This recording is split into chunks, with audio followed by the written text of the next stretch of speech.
Well, a habit is a redundant set of automatic, unconscious thoughts, behaviors, and emotions that's acquired through repetition. A habit is when you've done something so many times that your body now knows how to do it better than your mind. So if you think about it, people wake up in the morning, they begin to think about their problems. Those problems are circuits of memories in the brain. Each one of those memories are connected to people and things at certain times and places. And if the brain is a record of the past, the moment they start their day, they're already thinking in the past. Each one of those memories has an emotion. Emotions are the end product of past experiences.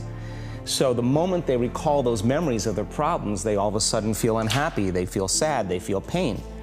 Now, how you think and how you feel creates your state of being.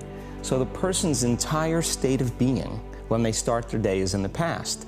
So what does that mean? The familiar past will sooner or later be predictable future. So if you believe that your thoughts have something to do with your destiny, and you can't think greater than how you feel, or feelings have become the means of thinking, by very definition of emotions, you're thinking in the past. And for the most part, you're going to keep creating the same life. So then people grab their cell phone, they check their WhatsApp, they check their texts, they check their emails, they check Facebook, they take a picture of their feet, they post it on Facebook, they tweet something, they do Instagram, they check the news, and now they feel really connected to everything that's known in their life. And then they go through a series of routine behaviors. They get out of bed on the same side, they go to the toilet, they get a cup of coffee, they take a shower, they get dressed, they drive to work the same way, they do the same things, they see the same people, they push the same emotional buttons, and that becomes the routine, and it becomes like a program. So now they've lost their free will to a program, and there's no unseen hand doing it to them. So when it comes time to change, the redundancy of that cycle becomes a subconscious program. So now 95% of who we are by the time we're 35 years old is a memorized set of behaviors, emotional reactions, unconscious habits, hardwired attitudes, beliefs, and perceptions that function like a computer program. So then a person can say with their 5% of their conscious mind, I want to be healthy, I want to be happy, I want to be free. But the body's on a whole different program. So then how do you begin to make those changes? Well, you have to get beyond the analytical mind, because what separates the conscious mind from the subconscious mind is the analytical mind. And that's where meditation comes in, because you can teach people through practice how to change their brainwaves, slow them down. And when they do that properly, they do enter the operating system where they can begin to make some really important changes. So most people then wait for crisis or trauma or disease or diagnosis. They wait for loss, some tragedy to make up their mind to change. And my message is, why wait? And you can learn and change in a state of pain and suffering, or you can learn and change in a state of joy and inspiration. And I think right now, the cool thing is that people are waking up. That's really interesting, and where I found the deepest hooks into how powerful this can be for somebody is when you talk about trauma, and you've talked about how people experience a traumatic event, but they then basically rehearse it, and how that then has this knock-on effect. So what is that? Why do people find it so hard to get past trauma? The stronger the emotional reaction you have to some experience in your life, the higher the emotional quotient, the more you pay attention to the cause. And the moment the brain puts all of its attention on the cause, it takes a snapshot, and that's called a memory. So long-term memories are created from very highly emotional experiences.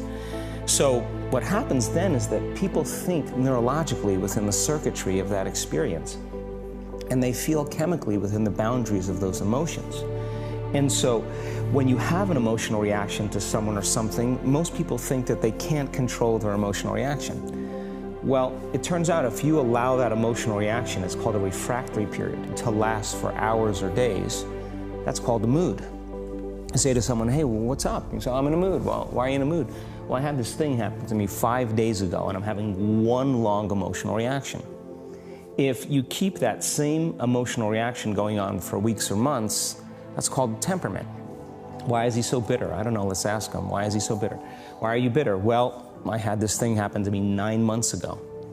And if you keep that same emotional reaction going on for years on end, that's called a personality trait. And so learning how to shorten your refractory period of emotional reactions is really where the work starts. So then people, when they have an event, what they do is they keep recalling the event, because the emotions of stress hormones, the survival emotions, are saying pay attention to what happened because you want to be prepared if it happens again. Turns out most people spend 70% of their life living in survival and living in stress. So they're always anticipating the worst case scenario based on a past experience. And they're literally, out of the infinite potentials in the quantum field, they're selecting the worst possible outcome, and they're beginning to emotionally embrace it with fear. And they're conditioning their body into a state of fear. Do that enough times, body has a panic attack without you. You can't even predict it because it's programmed subconsciously. So then you say to the person, why are you this way? And they'll say, I am this way because of this event that happened to me 15 or 20 years ago. And what that means from a biological standpoint is that they haven't been able to change since that event. So then the emotions from the experience tend to give the body and the brain a rush of energy. So people become addicted to the rush of those emotions, and they use the problems and conditions in their life to reaffirm their limitation, so at least they can feel something. So now when it comes time to change, you say to the person, why are you this way? Well, every time they recall the event, they're producing the same chemistry in their brain and body as if the event is occurring, firing and wiring the same circuits and sending the same emotional signature to the body. Well, what's the relevance behind that? Well, your body is the unconscious mind. It doesn't know the difference between the experience that's creating the emotion and the emotion that you're creating by thought alone. So the body's believing it's living in the same past experience 24 hours a day, 7 days a week, 365 days a year.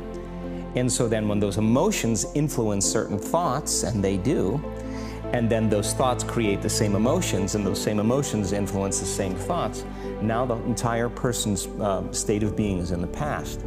So then the hardest part about change is not making the same choices you did the day before, period. And the moment you decide to make a different choice, get ready, because it's going to feel uncomfortable. The bigger thing is that we keep firing and wiring those circuits. They become more hardwired. So you have a thought and then the program runs. But it's the emotion that follows the thought. If you have a fearful thought, you're going to feel anxiety. The moment you feel anxiety, your brain's checking in with your body and saying, yeah, you're pretty anxious. So then you start thinking more corresponding thoughts equal to how you feel. Well, the redundancy of that cycle conditions the body to become the mind. So now, when it comes time to change, a person steps into that river of change and they make a different choice, and all of a sudden, they don't feel the same way.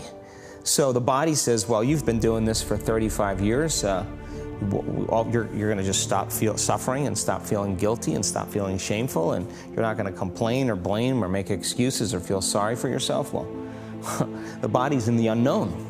So the body says, I want to return back to familiar territory. So the body starts influencing the mind, and it says, start tomorrow. You're too much like your mother. You'll never change. This isn't going to work for you. This doesn't feel right. And so if you respond to that thought as if it's true, that same thought will lead to the same choice, which will lead to the same behavior, which will create the same experience, which will produce the same emotion. I want to talk about that notion of, give me a little more detail on what you mean by the body becomes the mind, or the unconscious mind. What do you mean by that exactly? Well, those are two different things. Your body is your unconscious mind. In a sense, if you're sitting down and you start thinking about some future worst-case scenario that you're conjuring up in your mind, and you begin to feel the emotion of that event, your body doesn't know the difference between the event that's taking place in your world, outer world, and what you're creating by emotion or thought alone. So most people then, they're constantly reaffirming their emotional states. So when it comes time to give up that emotion, they can say, I really want to do it, but really the body is stronger than the mind because it's been conditioned that way. So the servant now has become the master. And the person, all of a sudden, once they step into that unknown, they'd rather feel guilt and suffering because at least they can predict it. Being in the unknown is a scary place for most people because the unknown is uncertain. And when people say to me, well, I can't predict my future, I'm in the unknown, and I always say the best way to predict your future is to create it. Not from the known, but from the unknown. What thoughts do you want to fire and wire in your brain? What behaviors do you want to demonstrate in one day? The act of rehearsing them mentally, closing your eyes, and rehearsing the action. Rehearsing the reaction of what you want, or the action? The action of what you want. By closing your eyes and mentally rehearsing some action. If you're truly present, the brain does not know the difference between what you're imaging and what you're experiencing in 3D world. So then you begin to install the neurological hardware in your brain to look like the event has already occurred. Now, your brain is no longer a record of the past. Now it's a map to the future. And if you keep doing it, priming it that way, the hardware becomes a software program. And who knows, you just may start acting like a happy person. And then I think the hardest part is to teach our body emotionally what the future will feel like ahead of the actual experience. So what does that mean? You can't wait for your success to feel empowered. You can't wait for your wealth to feel abundant. You can't wait for your new relationship to feel love, or your healing to feel whole. I mean, that's the old model of reality, of cause and effect, waiting for something outside of us to change how we feel inside of us. And when we feel better inside of us, we pay attention to whoever or whatever caused it. But what that means then is that from the Newtonian world is that most people spend their whole life living in lack, waiting for something to change out there. What do you mean the Newtonian world? The Newtonian world is all about the predictable. It's all about predicting a future. But the quantum model of reality is about causing an effect. The moment you start feeling abundant and worthy, you are generating wealth. The moment you're empowered and feel it, you're beginning to step towards your success. The moment you start feeling whole, your healing begins. And when you love yourself and you love all of life, you'll create an equal. And now you're causing an effect. And I think that's the difference between living as a victim in your world, saying, I am this way because of this person or that thing or this experience. They made me think and feel this way. When you switch that around, you become a creator of your world, and you start saying, my thinking and my feeling is changing an outcome in my life. And now that's a whole different game, and we start believing more that we're creators of reality. So how do we go from, okay, I have this negative emotion, it's controlling my life, it's got me in this cycle of, I think about this emotion, which triggers a chemical reaction, which trains my body to feel that way, which makes it easier, more likely I will do it again, and so now I'm in this vicious cycle. And unconscious, and it's unconscious. Right, and you said, does your thinking create your environment, or does your environment create your thinking, which I thought was really, really interesting. So how do we then go from that, like mechanistically, to begin this visualization process of something that's empowering? It's me in a different state, it's my future self. Is it meditation? Is it, what does that look like? If you're not being defined by a vision of the future, then you're left with the old memories of the past, and you will be predictable in your life. And if you wake up in the morning and you're not being defined by a vision in the future, as you see the same people and you go to the same places and you do the exact same thing at the exact same time, it's no longer that your personality is creating your personal reality. Now your personal reality is affecting or creating your personality. Your environment is really controlling how you think and feel unconsciously, because every person, everything, every place, every experience has a neurological network in your brain. Every experience that you have with every person produces an emotion. So some people will use their boss to reaffirm their addiction to judgment. They'll use their enemy to reaffirm their addiction to hatred. They'll use their friends to reaffirm their addiction to suffering. So now they need the outer world to feel something. So to change then is to be greater than your environment, to be greater than the conditions in your world. And the environment is that seductive. So then why is meditation the tool? Well, let's sit down, let's close our eyes. Let's disconnect from your outer environment. So if you're seeing less things, there's less stimulation going to your brain. If you're playing soft music or you have earplugs in, less sensory information coming to your brain, so you're disconnecting from your environment. If you can sit your body down and tell it to stay like an animal, stay right here. I'm going to feed you when we're done. You can get up and check your emails. You can do all your texts. But right now, you're going to sit there and obey me. So then, When you do that properly, and you're not eating anything or smelling anything or tasting anything, you're not up experiencing and feeling anything, you would have to agree with me that you're being defined by a thought, right? So when the body wants to go back to its emotional past, and you become aware that your attention is on that emotion, and where you place your attention is where you place your energy, you're siphoning your energy out of the present moment into the past, and you become aware of that. And you settle your body back down in the present moment, because it's saying, well, it's 8 o'clock. You normally get upset because you're in traffic around this time. And here you are sitting, and we're used to feeling anger, and you're off schedule. Oh, it's 11 o'clock, and you usually check your emails and judge everybody. Well, the body's looking for that predictable chemical state. Every time you become aware that you're doing that, and your body is craving those emotions, and you settle it back down into the present moment, you're telling the body, it's no longer the mind, that you're the mind, and now your will is getting greater than the program. And if you keep doing this over and over again, over and over again, over and over again, just like training a stallion or a dog, it's just going to say, I'm going to sit. And the moment that happens, and the body's no longer the mind, when it finally surrenders, there's a liberation of energy. We go from particle to wave, from matter to energy, and we free ourselves from the chains of those emotions that keep us in the familiar past. And we've seen this thousands of times. In fact, we can actually predict it now on a brain scan.